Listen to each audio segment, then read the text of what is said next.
ang isinagawa ng mga banateros katuwang ang Mandaluyong Royal Skyline Eagles Club. Break nga raw muna sila sa mga usaping politikal. So habang tayo po ay nagpapahinga dahil tayo po ay naka-season break, tayo po muna ay magbibigay ng serbisyo sa community. So ang Banateros, ang SMNI ay hindi lamang po kami ay nasa kokomento ng politika, kami po ay tulad ng nahawa po kami kay Pastor Kibuloy, ang KOJC, na magbigay ng serbisyo sa ating society. Hindi lang tayo basta banat lang ng banat sa gobyerno.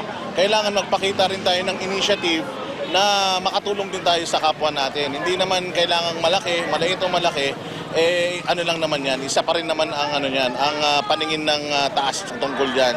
Dito po tayo sa Barangay 321, Zone 32, dito po sa Santa Cruz, District 3 ng Maynila, para magbigay po ng munting kasiyahan po para sa ating mga kasamahan po dito.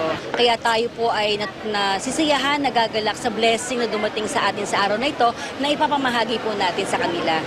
Bags na may lamang grocery items gaya ng bigas, canned goods, noodles at iba pang bilihin ang tinanggap ng mga benepisyaryo. Namimigay tayo kasi ang hirap, ang taas na ng presyo ng mga bilihin, maraming nangangailangan. So, mas maganda, share your blessing, ika nga, di ba? So,